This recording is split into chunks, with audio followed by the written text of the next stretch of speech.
저는 의식의 세 가지 상태를 통한 그 꿈과 기억 그리고 또 뇌파를 통해서 기억이 대뇌로 저장되는 과정에 대해 설명드리도록 하겠습니다.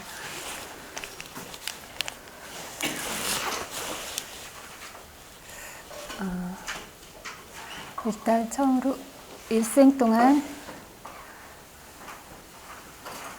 수면의 패턴에 대해서 설명해 보겠는데요.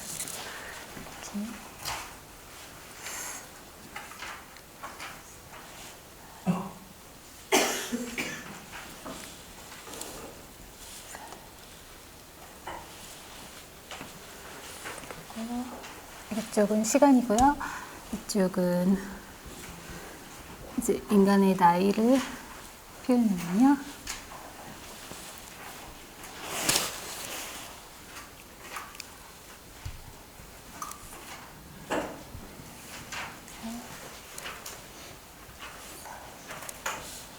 했을 때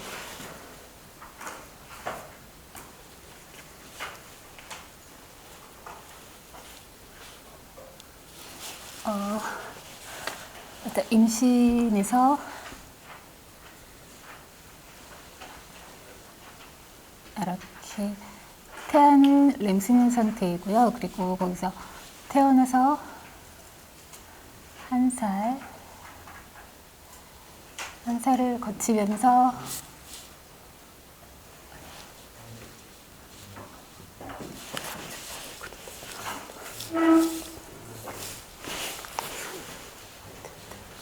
태어나서 한 살까지 16시간 수면, 그리고 10대로 가면서 8시간 수면, 20대로 가면서 점점 줄어들어서 죽을 때까지 이렇게 있고요.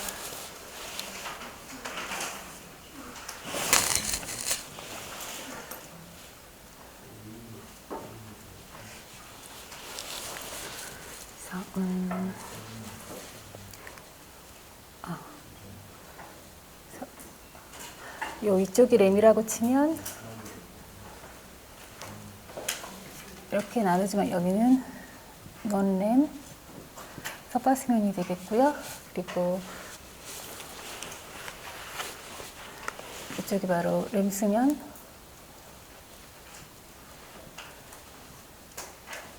그래서 한 살까지는 거의 렘 수면으로 되고요.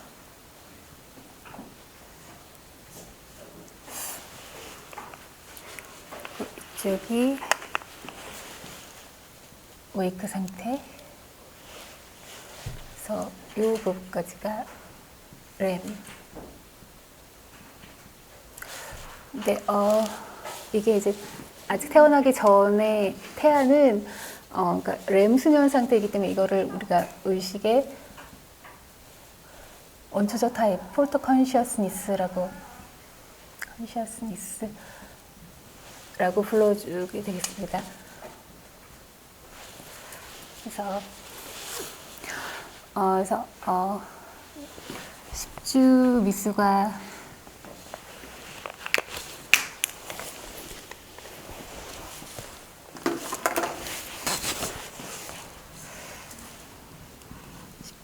경우에는 꿈의 87%가 렘이고요. 꿈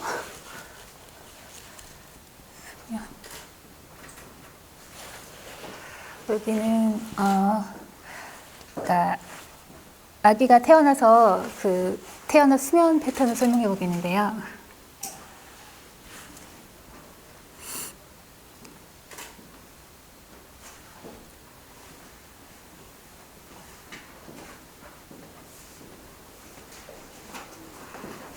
먼저 소파 수면, 그다음에 같은 시간만큼 렘 수면, 스위칭해서 같은 시간만큼 렘 수면, 소파 수면, 그다음에 렘 수면, 이렇게 50대 50으로 스위칭이 되다가 잠깐 깼다가 다시 렘,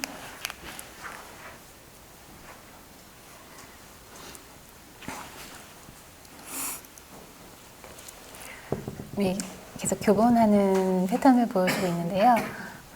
이 과정을 뇌의 발생, 그러니까 태중의 뇌의 발생을 통해서 다시 한번 설명드리면,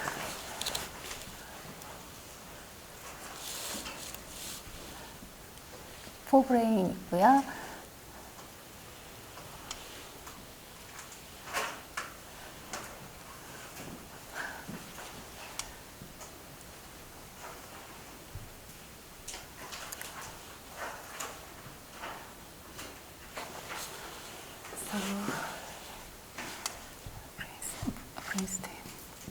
스피널 코드가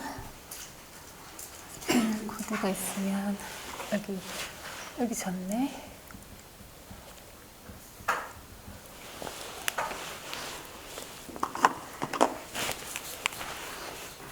저기 뉴런이 브레인스템에서 시작돼서 하나는 여기까지, 하나는 전뇌까지 어라우저를 시켜주고요. 그 다음에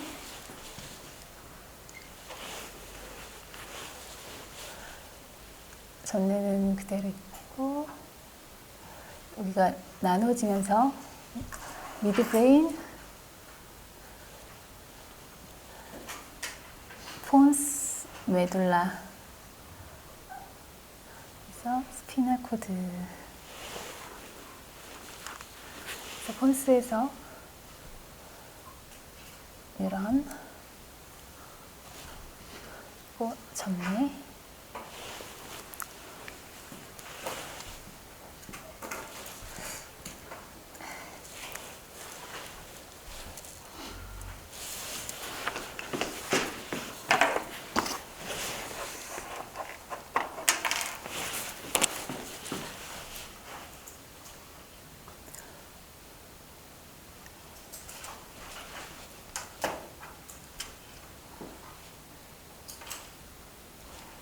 그래서 이쪽이 메둘라, 그리고 이렇게 됐을 때 전뇌를 어라우저하는 뉴런은 똑같고, 이쪽에서 바로 스위칭이 일어나는데요. 이렇게 억제성 가바가 출현해서 이 전뇌로 가는 신경을 그러니까 억제해주는 역할을 하게 되겠습니다. 그래서 저기 지난 시간에 배웠던 PPT, LDT에 해당하는 아세틸콜린 센터고요. 그러니까 램 원셀이 되겠죠. 셀, 그리고 이쪽은 하나 더 그리고 설명을 하자면요. 아이고.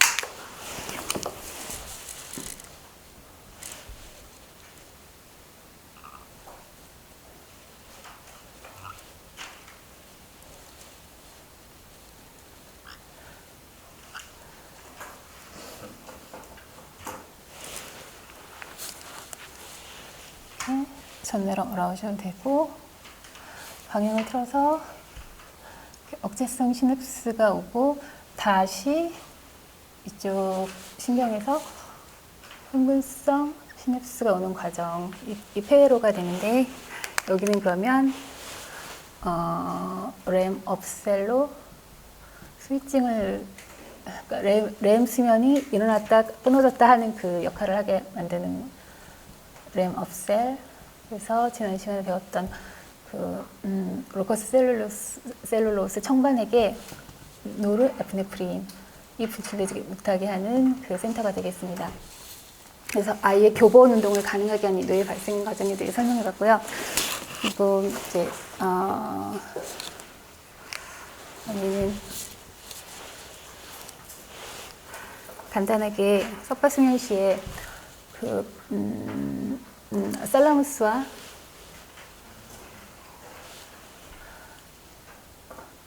살라모 코티칼과 레티큘라, 그리고 코티코살라모, 대해서 알아보고 있는데요. 일단은 코티코살라무 뉴런에서 이렇게 시냅스, 흥분성 시냅스가 하고 중간에 레티큘러 포메이션, 포메이션 아니고 레티큘라, 그리고 다시 이렇게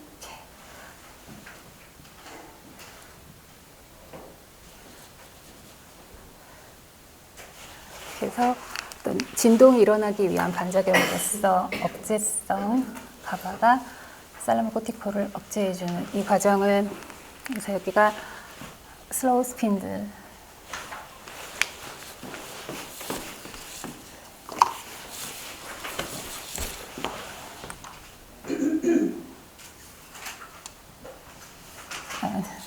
슬립 스핀들, 슬립 스핀들이고요. 이쪽을 설명을 하자면 델타 웨이브, 서파수면의 델타 웨이브라고 할 수 있겠습니다. 그러면 이거는 서파수면 상태의 동작이고요. 또 렘수면과 각성까지의 관계를 더 살펴보자면 동일하게 CT, RE, DC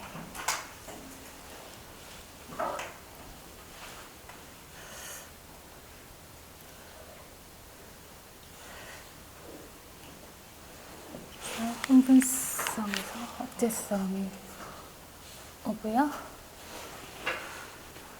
그래서 레티큘러 포메이션에서 감각이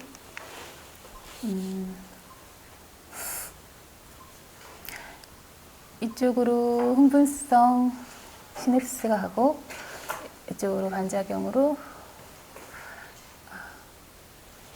억제성 시냅스가 가는 이 과정을 통해서 렘수면이 일어나게 되는데요. 여기는 아세틸콜린이 분출되고요. 그리고 이렇게 상행활성계를 통해서 감각이 들어오면 상행활성계를 통해서 감각이 들어와서 이렇게 가는 이 과정을 두 가지로 볼 수 있는데, 하나는 각성, 웨이크 상태, 그리고 또 하나 놀라운 거는 꿈, 생각. 그러니까 각성 상태에서는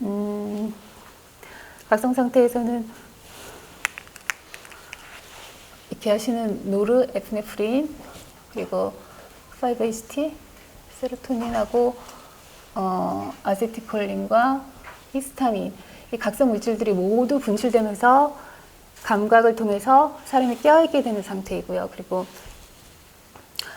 똑같은 뇌파의 똑같은 이런 똑같은 뇌파인데 꿈과 생각일 경우에는 이제 얘네들이 안 나오죠. 대신에 아세틸콜린만이 다량으로 분출되면서, 그러니까 꿈일 경우에, 렘수면일 경우에, 렘수면일 경우에 내면서 의식이 깨어있는 그런 각성 상태인데, 단지 감각이 얘네들이 안 나오니까 감각이 차단된 상태로 감각 대신 기억, 연합피질의 기억에서 자극이 오면서 의식이 생생하게 깨어있는 상태, 그러니까 각성과 렘수면, 생각이 다르지 않다는 그런, 저는 공부하면서 이게 굉장히 놀라웠거든요. 그래서 이강 지각이 사실 저는 전혀 처음에 배울 땐 이해가 안 가서 무슨 되게 지루한 철학책 같고, 근데 이 과정을 통해서 지각이 새롭게 저한테 다가오고, 네, 솔직하게 말씀드리면 이제 글을 쓰거나 예술 작업을 한다는 게 의미 없다는 생각이 박제에서 오면서 많이 생각 들었거든요. 왜냐면 나만의 수준에서 써내려가는 거잖아요. 그 사람이 아무리 도스토옙스키여도 제가 볼 때는 금융가였으면 저렇게 살인까지 안 저지를 텐데, 근데 고리대금업자를, 그래서 왜 이렇게 집안을 망신시키고 고작 사랑으로 극복하는가, 이런 것들이 되게 이해가 안 갔거든요. 자기 의식 수준인 거잖아요. 도박꾼이었던 그 사람의 의식 수준이었던 거잖아요. 제가 쓰는 글도 누가 보기엔 마찬가지일 거고. 근데 이걸 배우면서 의식의 원초적 상태이고, 그렇다면은 내 의식을 높이는 것만이 관건이지, 그걸 그렇게 그 세상은 어쨌든 나의 세계상은 어찌든 누구나 다 자기만의 환각인데 그 환각을 보여주는 그 과정이 그러니까 인간의 어떤 원초적인 그런 모습이 이렇게 그러니까 학습을 통해서 어떤 이런 학습을 통해서 발전시키는 게 중요한 거지 그거를 표출하지 의미 없는 건가라는 건 아니라는 생각이 이걸 배우면서 되게 많이 들었어. 너무 떨려갖고 여기까지. 네.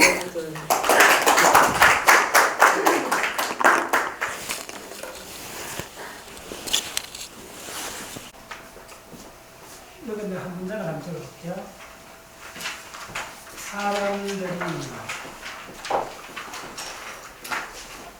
이야기를 듣게 되면 사람들이 이야기를 듣게 되면 난 지금 방금 이러는 거라고 합니다. 방금 끊임없이 무슨 이야기를 듣고 대화를 하잖아요. 사람들이 이야기를 듣게 되면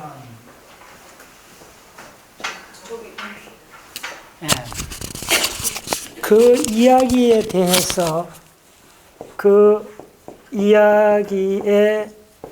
대해서 코멘트 해줄 무엇을 찾게 된다는 거예요. 그게 뭐냐 하면 그 이야기에 대해서 반응할, 코멘트 해줄 신념을 찾게 된다는 거예요. 찾게 된다.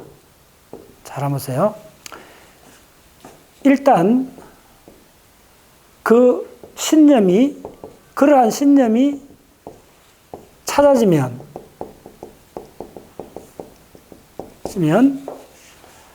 뇌는 정보 처리를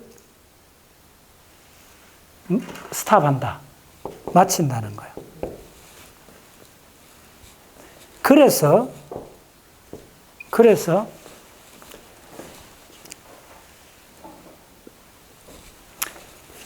그래서 이야기는 이제 중요합니다. 이야기는 이거 내 빨간 걸로 적어줄게요. 그래. 이야기는 늘 항상 한 가지 방식으로만 이해된다. 참 무서운 말이야. 내가 간단히 지금 옛날에 지금 저렇다 6, 7년 전에 내가 프리핸드로 어느 대가의 책을 보고 그때 확 왔을 건데 오늘 무심코 넘겨보니까 그 때문인데 잘 한번 보세요. 우리가 이제 이야기를 하잖아요. 커뮤니케이션하고 뭐 싸우기도 하고 말하기도 하는데 왜 그러면 이야기를 듣게 되면 우리는 어떤 식으로 반응하느냐 하면 그거에 대해서 한마디 대꾸를 이야기를 하기 위해서 말을 해줘야 되잖아요. 그때 어떤 말을 하게 되느냐 하면 내 머릿속에서 어떤 기억을 찾아내는데 그 사람 들었는 그 말에 가장 부합되는 뭘 찾아내느냐 하면 신념을 찾아내요. 자, 이 신념이라는 게 뭐냐 하면 가장 공고화된 가장 강한 범주요. 아주 강한 범주요. 자, 무슨 말이냐면 이게 왜 사람들 사이에 커뮤니케이션이 그렇게 어렵는가를 내가 지난 한 2주 동안 그걸 생각을 참 많이 해요. 이렇게 직장에 있어 보면 부장이 있고 뭐 소장이 있고 원장이 있고 뭐 많은 사람들이 있어요. 그래서 우리가 직장에서 한 30% 이상 뭐 그저 회의를 보내잖아요. 우리 박자서도 회의를 많이 해요. 많이 안 하지. 가장 적게 하는 단체지. 내가 이 원리를 하니까. 거의 안 하는 단체인데 또 부부 사이에도 또 그다음 가까운 사람 사이도 하는데 여러분 자기하고 굉장히 가까운 사람끼리 커뮤니케이션을 했을 때 힘들다는 걸 한 발 떨어져 갖고 이 현상이 왜 이럴까를 저 밑에서 한번 감정을 섞지 말고 한번 관찰해 보세요. 그러면 우리는 어떤 사람을 마주하는 게 아니고 그 사람의 프레임을 마주한다는 걸 딱 알아요. 저 사람 항상 저런 이야기 해. 그게 뭐죠? 그게 신념이에요. 맞죠? 다 듣지 않는다는 거예요. 우리 브레인은 굉장히 좀 나쁘게 하면 약았어요. 브레인은 에너지를 많이 쓰는 거 딱 싫어해요. 그래서 뭐냐면 빨리 정답에 딱 들어가면 딱 스탑해버려요. 프로세스를. 그래서 어떻게 하느냐 하면 어떤 사람이 무슨 이야기를 하면 그 사람이 가장 강한 신념이 뭐냐면 가장 이 신념이라는 게 가장 강한 범주인데 그 사람이 그거에 대해서 평소에 많은 행동이나 말을 해왔어요. 그걸 관찰했던 거예요, 그 사람은. 관찰해갖고 그거의 가장 공통 부분이 뭐죠? 그게 바로 신념이잖아요. 네. 그게 딱 형성되어 있는 거예요. 그러면 이거는 굉장히 신경이 가장 강하게 되어 있기 때문에 일단 대화를 하다가 저 사람 이야기하는 저 핵심이 뭐지? 아, 이거였네. 딱 발견하는 순간 정답에 땡 하고 정답이 왔다는 거예요. 그럼 브레인의 정보 처리에 딱 스탑돼 버려요. 그 말은 뭐냐면요. 그 사람이 실제로 뭐 전달할 내용은 이 상황에서 그게 아니래도 듣는 사람은 정답이 빨리 오니 정답을 갖고 그 디프로세스를 스탑해 버려요. 흔히 여러분들 대화를 하다 보면 내가 진짜 전달하려고 하는 이거 아니었는데 이 사람, 듣는 사람은 항상 내가 평소에 갔던 그걸 바탕으로 딱 결정해 버린다는 걸 느끼면서 그 갑갑한 이렇게 절벽 같은 걸 느낀 적이 많이 있죠. 바로 그 문장이에요. 그래서 결론이 뭐냐면, 자, 따라서 늘 한 가지로. 네.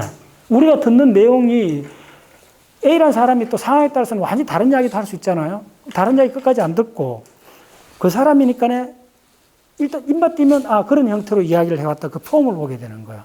그래서 결론이 더 이상 멘탈 프로세스를 딱 스탑해버려요. 네. 그러면 뭐냐면, 그래서 뭐냐면 우리는 항상 어떤 사람하고 대화를 해도 그 사람의 메시지를 딱 한 가지 방식으로만 이해를 하는 그게 갇혀버려요. 우리가 간혹 듣고 싶은 것만 듣는다.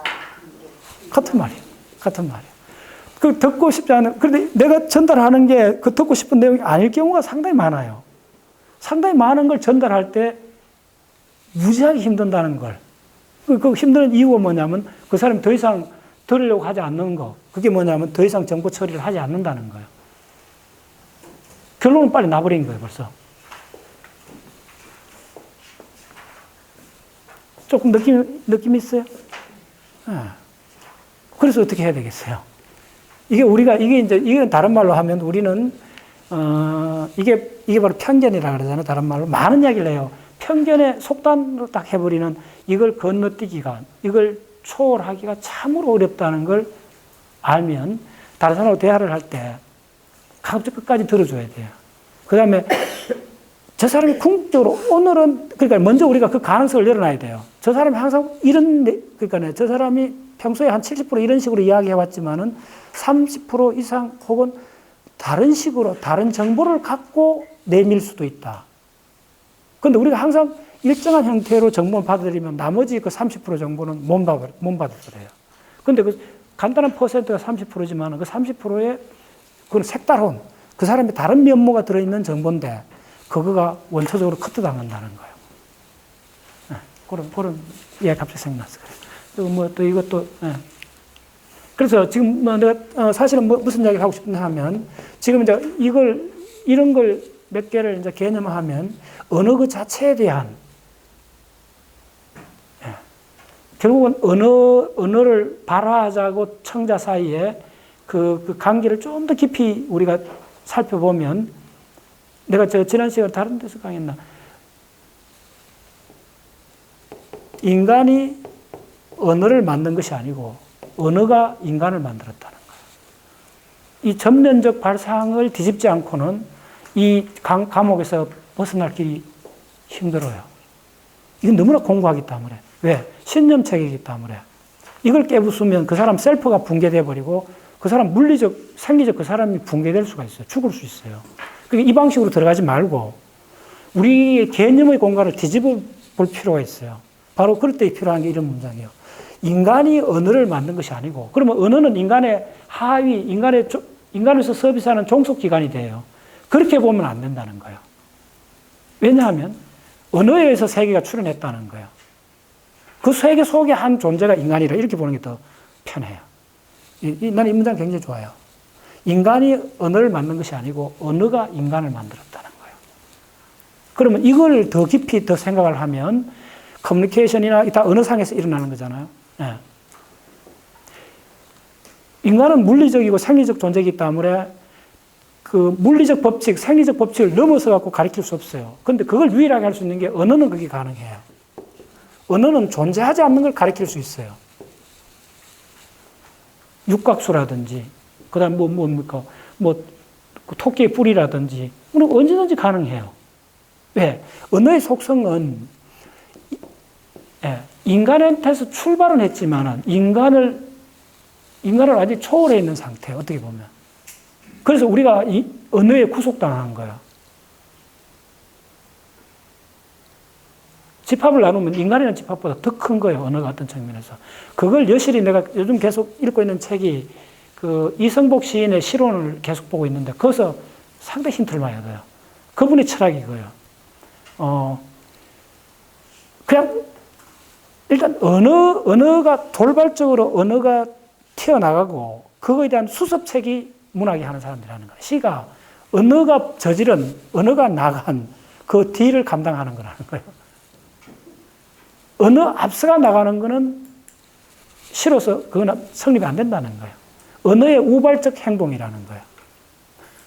그리고 그 뒤를 수습하는 게 시인의 역할이라는 거예요. 무슨 말인지 알겠어요? 바로 최악 이 개념이요. 인간이 언어를 만든 것이 아니고, 인간을 언어의 하수인으로 보는 게 더 편해요. 그러면 우리가 조금 자유로울 수가 있어요. 우리가 그 커뮤니케이션의 절벽에 이런 거 막 느끼면서, 몸부림을 치는 거는 우리가 언어를 만들었다고 생각하기 때문에 일어나는 일인 거예요. 그래서 언어를 어떻게 조절을 해볼 수 있다. 내가 내 의도대로 언어를 어떻게 하면 조작을 해볼 수 있다고 착각에 빠진다는 거예요. 그러나 언어는 그 넘어 있기 때문에 인간이 그 속에 들어있다는 거예요. 그렇게 보는 게 맞아요. 네. 이성복 시인의 시론을 읽으면서 참으로 섬찟할 때가 많아요. 우리 흔히 우리가 만든 아들, 딸에 의해 갖고 우리가 제어 못 하잖아요. 좀 굳이 이야기하자면. 그리고 그건 다른 우주라고 인정해 줘야 되잖아요. 제어 못 하는 게 아니고 나중에 우리가 그게 제어 당하잖아요. 나이가 들어도 손녀도 키워야 되고. 무슨 말인지 알겠어요? 그러니까 언어를 좀 그런 관점에서 볼 필요가 있다는 거예요. 그러니까 우리가 커뮤니케이션 언어로 하잖아요. 그 커뮤니케이션의 절벽을 다 느껴보잖아요, 사람들이. 그거의 심각성을 몰라서 그러는 거예요, 제가 봤을 때. 뒤집어야 돼요, 발상. 자, 예.